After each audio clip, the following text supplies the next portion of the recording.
Bom, obrigado, Afonso. Deixa eu me acertar aqui com a luz. Bom, sua ajuda, Afonso, foi absolutamente fundamental para fazer esse livro. Eu descobri que a sua paciência é infinita, né? Eu não consigo calcular o número de versões que eu submeti a você e que você, sempre animado, com boa vontade, leu e deu todo o apoio. Então, grazie mille. Né? Bom dia a todos. É um prazer enorme estar aqui de novo no Estadão, essa casa que sempre nos recebe com tanto carinho, e contar com a presença de amigos muito queridos que hoje estão aqui conosco. Um pouquinho da história. 1 ano e meio atrás, aconteceu aqui em outubro de 2017, nós fizemos aqui nesse auditório o segundo debate entre a Lava Jato e a Manipulite. Estavam aqui, por parte da Itália, Davigo e Colombo, e por parte do Brasil, Moro, Deltan. E, naquela oportunidade, aqui nessa casa, nós decidimos fazer um livro para divulgar melhor as ideias que eram tão interessantes que vinham sendo debatidas aqui.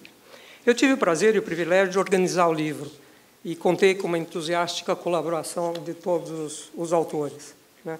O querido ministro Barroso nos presenteou, no meio do caminho, com um generoso e importantíssimo prefácio, e a editora, a Companhia das Letras, que publicou pelo selo Portfólio Penguin, fez um trabalho absolutamente excepcional, lapidando com muito carinho as pedras que todos nós produzimos aqui nos textos. A gente espera que o livro seja útil para o país, né? Nosso objetivo, como disse o Afonso, é discutir a corrupção, a Lava Jato e a Manipulite no campo das ideias, fugindo das armadilhas ideológicas e, portanto, tornando claras e tentando extrair para o país as melhores escolhas, mostrar o caminho para as melhores escolhas. Eu fiz um capítulo introdutório falando sobre teoria de corrupção, sobre como ela se dissemina, papel das instituições, etc. E um outro uma segunda parte sobre os custos da corrupção, sobre a economia, usando o caso da Itália e o caso do Brasil. Eu vou falar sobre essa última parte e especificamente sobre o caso da Itália. Um pouco para a gente extrair as lições tristes que a Itália teve que enfrentar ao deixar que a turma do Abafa tivesse sucesso no meio da Operação Lava Jato, da Operação Manipulite.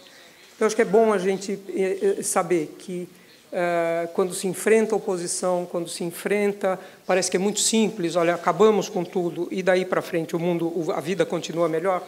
Não, tem custos e é sobre isso que eu quero falar um pouquinho. Muito rapidamente, como vocês sabem, Lava Jato e Manipulite são as duas maiores operações contra a corrupção que a gente tem notícia no mundo. Manipulite começou no comecinho de 92 e, como a Lava Jato, a partir de um crime pequenininho, de 3.000 e poucos euros de propina sendo paga para um indivíduo do setor público que se chamava Mário Chiesa. Nós vamos falar do Mário Chiesa em 1 minuto. Quer dizer, a partir dessa pequena denúncia, né, foi descoberto um quadro absolutamente dantesco de corrupção que abalou e que pegava todo mundo político e todo mundo empresarial da Itália. Né. Os números são absolutamente impressionantes, eu vou dar uns hints apenas, o detalhe está nos 2 capítulos dos italianos no livro, mas, assim, de investigados foram mais de 5.000 pessoas. Se a gente pegar o tamanho da Itália, o tamanho do Brasil, aqui nós teríamos alguma coisa como 17.000 investigados. Né? Dentre esses, havia 4 primeiros-ministros, uma dúzia, pelo menos, de ministros de Estado, quase 150 parlamentares que ou haviam sido parlamentares ou eram parlamentares naquela época, e governos estaduais, municipais, juízes, pessoas de empresas estatais e tudo mais. Quer dizer, os detalhes estão aí, são estarrecedores. Tudo ia bem, 92, no início de 92, até meados ou final de 94, quando começou a grande onda contra a Manipulite. Né? Davigo e Colombo concordam nesse ponto e nos contam como é que o sistema político reagiu com muito sucesso e conseguiu abafar, não só abafar a Manipulite, como frear a ação da justiça nas investigações e punições daquilo que havia sido descoberto. Então, aí você tem o pior dos mundos do ponto de vista da justiça. Você mostra o que está errado e você não pune e você faz um esquecimento geral em torno daquilo que foi desvendado. Esse esquecimento geral veio através do quê? Alterações nas leis de maneira profunda, quer dizer, prescrições foram drasticamente reduzidas, os prazos de prescrições radicalmente reduzidos, as penas para crimes de corrupção e lavagem de dinheiro ou foram reduzidas ou simplesmente eliminadas, né, dificultando, portanto, a identificação e punição de qualquer crime de corrupção. O mestre Carvalhosa, que está aqui conosco, que dá a honra da sua presença aqui conosco hoje, costuma dizer que, depois dessa reação, a corrupção na Itália foi legalizada. Quer dizer, que eu acho que é a pior coisa que pode acontecer para um país, né? Quero discutir, então, aqui os efeitos, quais foram os efeitos que esse tipo de reação do sistema político produziu na Itália. Primeiro, uma coisa global. Dentre os países desenvolvidos, a Itália se tornou um caso anômalo, onde detém o maior índice de corrupção, por qualquer índice que a gente olhe, por qualquer medida que se utilize, e o pior desempenho econômico entre seus pares. Quer dizer, é um título que não faz bem, e eu, como neta de italianos, não gosto de olhar para esse quadro, não é uma coisa que me dê prazer. Mas acho que a gente tem a obrigação de olhar para a história e tentar extrair dela as lições, não com nenhum prazer nisso, em absoluto. O cônsul da Itália, me perdoe sobre o que eu vou falar sobre a fotografia. Eu estou falando mais conscientemente, eu pego o lado mais negativo da história, que de fato aconteceu naquele momento, e sei que nos últimos 2, 3, 5, meia dúzia de anos, alguma coisa tem mudado para melhor naquele país. Mas eu vou me concentrar sobre o nosso caso aqui, sobre a reação da classe política à Mani Puliti e o que isso afetou aquele país em geral. Eu vou ler um texto, só para não dizer... Doutor, se eu não me der bem com o PowerPoint, eu te chamo, se me ajuda aqui, porque o mestre em PowerPoint é o Deltan, não sou eu. Mas o meu não tem bolinha, é só texto e gráfico, então, vamos lá. Para não dizer que é uma brasileira que está falando sobre a Itália aqui, eu vou ler um texto, tem um texto aqui que eu vou ler para vocês, de duas professoras bastante bem conceituadas na Itália, que são a Nadia Fiorino, da Universidade de Áquila, e a Emma Galli, da Universidade de Roma. Num livro de 2013, elas dizem o seguinte, isso para contar como elas veem a corrupção antes e depois da Mani Puliti. O fenômeno da corrupção na Itália começa a assumir uma dimensão preocupante, sobretudo a partir da metade dos anos 70. Ela começa a crescer. Aumenta constantemente até a metade dos anos 90 e mostra uma tendência decrescente durante a Mani Puliti, 93 e 94, para reaparecer sob forma ainda mais invasiva, acompanhada de uma espécie de mutação antropológica da sociedade, na qual o cidadão dá mostras de haver se habituado com a relação insana de cumplicidade que frequentemente se instaura entre política, administração pública, né, que falta, e as empresas. Quer dizer, isso não é a minha visão, isso é a visão de duas professoras conceituadas de universidades italianas que vêm e estudam o efeito do abafa da Mani Puliti em cima da sociedade.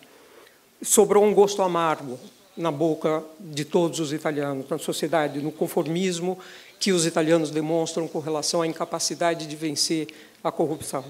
Davigo costuma dizer que a espécie predada, a corrupção, os corruptos, né, se fortaleceu com o fracasso da Mani Puliti.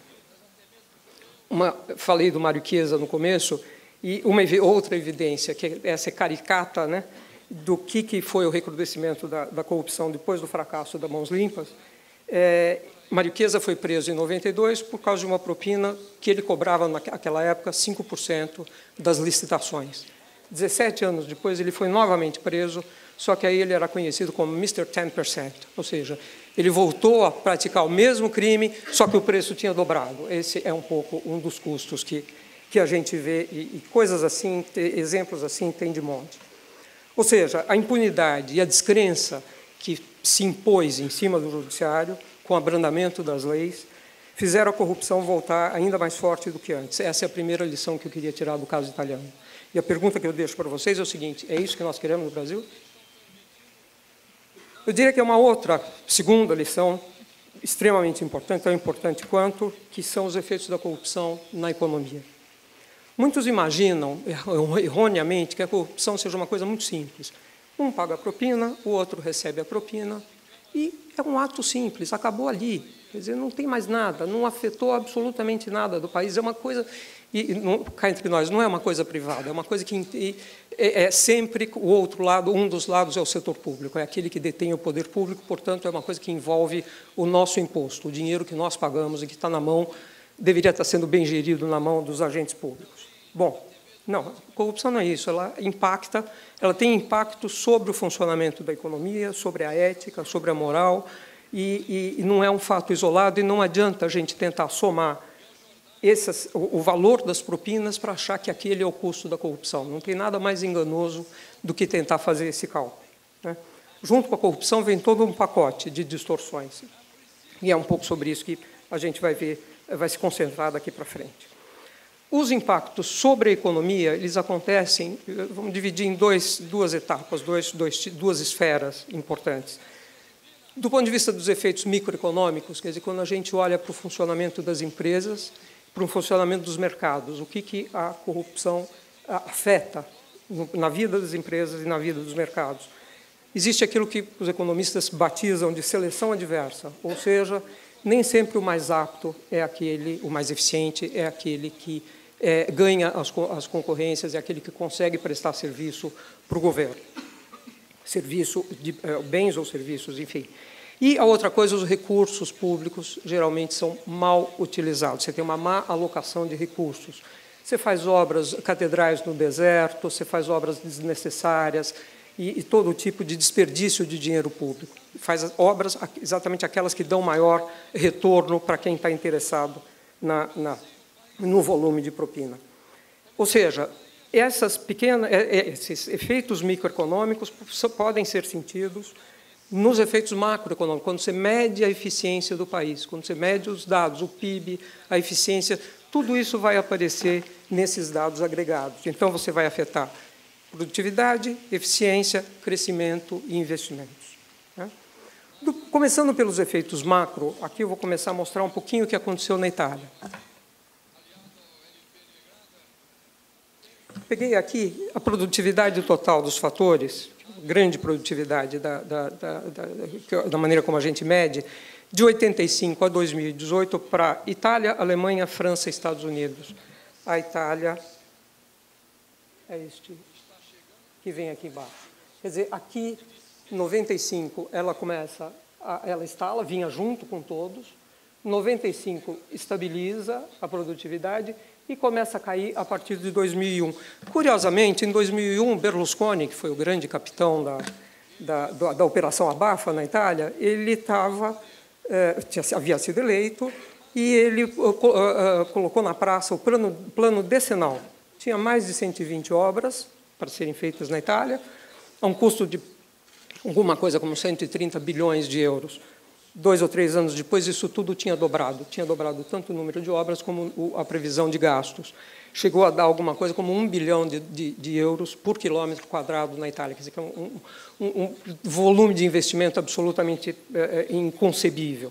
Várias coisas ficaram no papel, mas ainda assim houve muito investimento. Quer dizer, eu estou mostrando para vocês que a produtividade da Itália não cresceu, mesmo com aumento brutal dos investimentos que aconteceram nessa época. O Mário Draghi, só para usar outra fonte italiana, nos diz o seguinte, olha, nas últimas 3 décadas, isso ele estava falando em 2011, os investimentos da Itália são superiores à média da França, da Alemanha e do Reino Unido. Então, aqui vai uma outra sublição, que a gente sempre ouve, precisamos investir para o país crescer. Eu diria o seguinte, a gente aprende com a Itália também que não basta investir, você precisa investir bem, investir em um ambiente sadio, e nos investimentos certos. Não é jogar dinheiro pelo ralo que vai fazer a economia crescer, né? Exemplos microeconômicos que eu vou pegar também de economistas que a gente conhece aqui no Brasil, Barbieri e Giavazzi, de 2014, por exemplo. Eles citam um trem, isso no capítulo dos desperdícios. Trem de alta velocidade Milão-Torino. São 140 quilômetros. Ele tem capacidade para 300 viagens por dia. Ele foi construído para ter 300 viagens por dia. ele roda qualquer coisa como 40 viagens por dia. Então, é óbvio que um investimento como esse vai dar prejuízo até o fim da vida. Não tem como você atrair povo suficiente para fazer viagens, mesmo porque não tem nenhuma linha tão demandada na Itália que tenha 300 viagens por dia. E na Milão-Torino, quer dizer, a pergunta que a gente faz é assim, não haveria um uso alternativo para esse dinheiro? Quer dizer, será que a gente não poderia usar esse dinheiro que foi gasto, e havia trens menos rápidos, rodovias, toda a infraestrutura para fazer esse transporte, mas não, se resolveu privilegiar meia dúzia de gatos pingados que viajam entre Milano e Torino todo dia, ou enfim. Esse é um exemplo típico do que faz as escolhas erradas, quer dizer, como a corrupção leva a escolhas erradas. Além disso, quer dizer, o custo médio de ferrovias construídas na Itália prestem atenção, 32 milhões de euros por quilômetro. Na Espanha, esse número é 9 e na França é 10.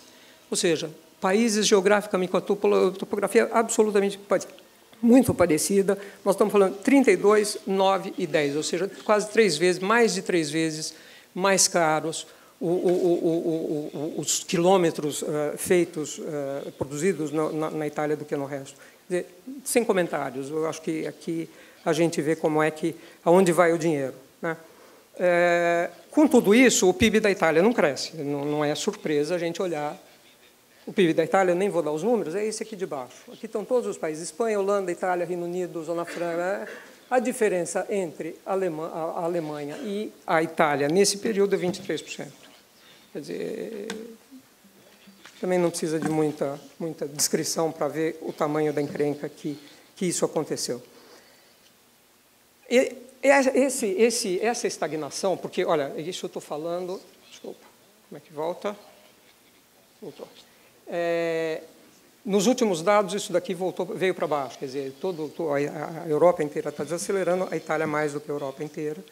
E o mundo acadêmico se debruçou sobre esses números, tentando entender o que está acontecendo na estrutura da economia italiana e o que explica essa estagnação, né? E algumas hipóteses que vinham lá de trás, dizendo, olha, não, foi a entrada da China no OMC que prejudicou mais a economia italiana do que as demais, enfim, nenhuma prova com relação a isso, nenhuma prova com relação à propalada rigidez do mercado de trabalho italiano também não.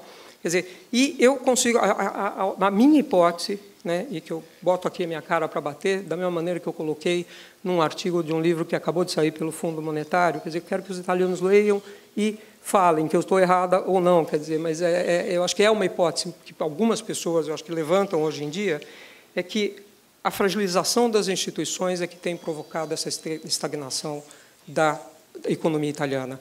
E ela vem exatamente no dia seguinte do apagão que aconteceu na Manipolite. Dali para frente, a coisa, com a legalização da corrupção, como diz o Carvalhosa, eu acho que é daí para frente que está se colhendo o fruto desse tipo de insegurança jurídica que a gente tem.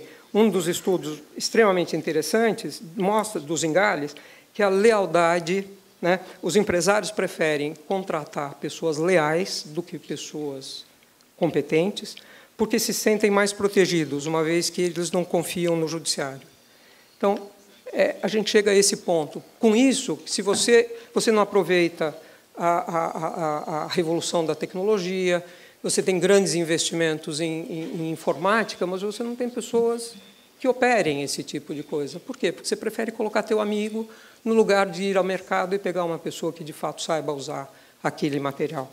Isso tudo afeta a produtividade, isso tudo afeta a economia do país. Quer dizer, todo o mundo acadêmico sabe que a independência e a eficiência do judiciário são cruciais para o desenvolvimento econômico de qualquer país. A Semoglo já mostrou isso, North havia sinalizado isso, e esse é o caminho que nós consideramos extremamente importante e que a gente espera que o Brasil consiga fortalecer o seu judiciário, sanando os eventuais problemas que tem e tornando-o mais eficiente. Deixo isso para a turma do direito que vem depois de mim, né?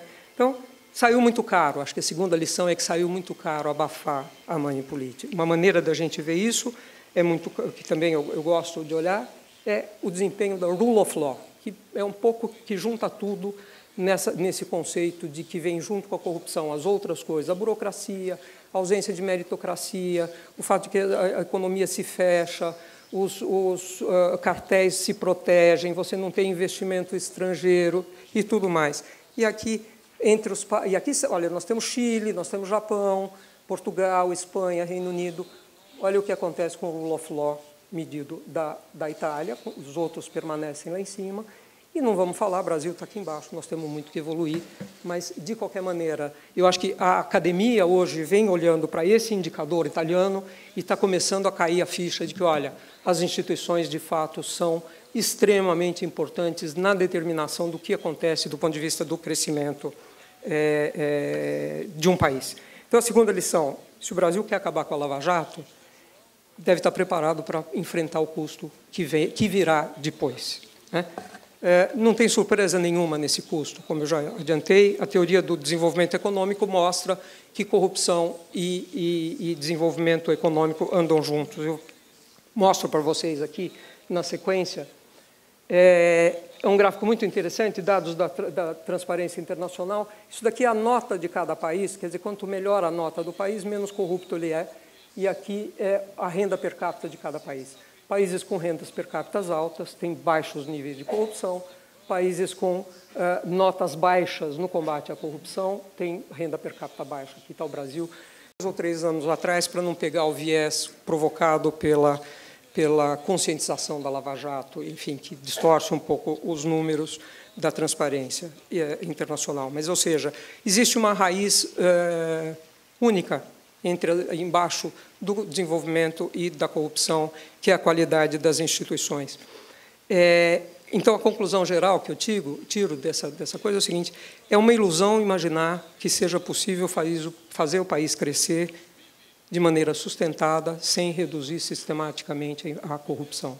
Quer dizer, se a gente fizer isso, se acreditarmos que seja possível só cuidar da economia, nós vamos continuar tendo voos de galinha daqui até o fim da vida. Uma palavra muito rápida sobre o Brasil. Todos sabem, eu não preciso dizer, que a situação econômica do Brasil está muito complicada, né? O país tem crescido muito pouco, ele está se distanciando dos demais, seja os desenvolvidos como os emergentes, os pares, né? E eu vou mostrar um único gráfico aqui, com ele eu acabo a minha parte de gráficos, e quase no fim da apresentação.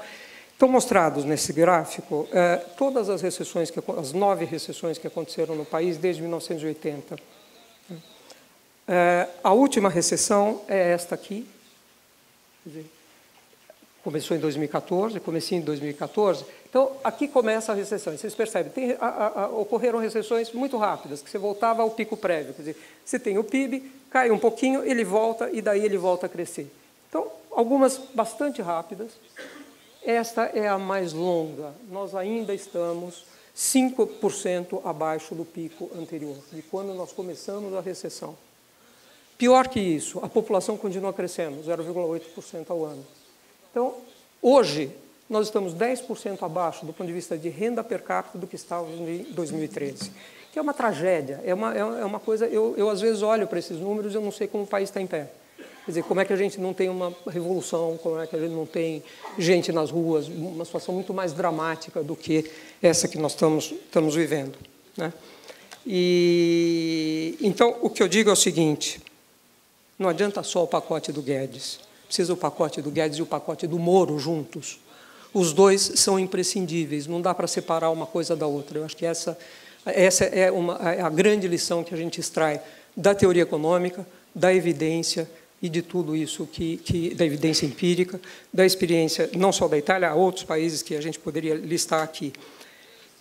Apesar de tudo, eu compartilho aqui com o ministro Barroso e mantenho um grande otimismo com o que deve acontecer daqui para frente com o país e com as nossas investigações, a Lava Jato e todas as outras. Minha impressão é que a gente vai caminhar na direção correta. E eu identifico uma diferença extremamente importante no quadro de corrupção do Brasil, quando eu comparo com o quadro de corrupção no resto do mundo. Aqui, curiosamente, o cidadão comum não entrou na farra da corrupção. Quer dizer, o cidadão comum continua pagando o seu imposto, e a gente sabe que não pagar imposto é a primeira maneira do fulano ficar com o rabo preso, né? Ele não quer que ninguém seja preso porque, olha, vão pegar aquele meu imposto que eu não paguei. Não. Receita Federal aqui continua funcionando de acordo com critérios meritocráticos. Ela continua extremamente eficiente.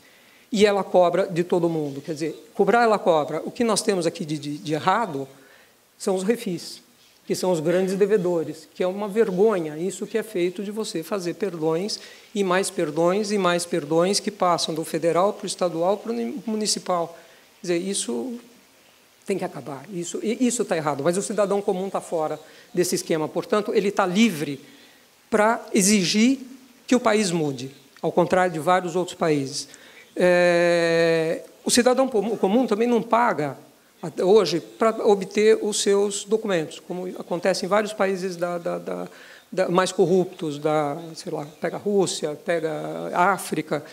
A gente continua, uma parte do funcionalismo público ainda continua fora dos esquemas de corrupção. E é para isso que nós temos que olhar e ver como é que a gente pode, primeiro, pode melhorar? Pode, deve poder melhorar bastante.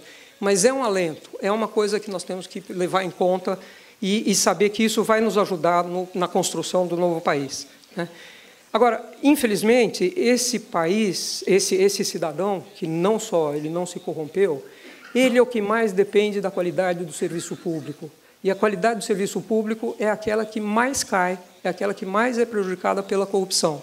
Quer dizer, ele não tem plano de saúde, ele é obrigado a enfrentar as filas.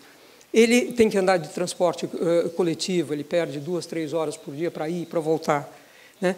Ele não tem recurso para pagar boas escolas para os seus filhos. Então, ele é a grande vítima. Então, assim, ele não entra no esquema de corrupção, mas ele é extremamente penalizado. Então, eu acho que foi exatamente em nome dessas pessoas que a gente dedicou o livro a essas vítimas da corrupção. Essa é a nossa contribuição e esperamos que, com isso, a gente ajude uma discussão um pouco mais honesta, um pouco mais no campo das ideias, para botar o país, empurrar o país no rumo certo, como diz o ministro. Obrigada.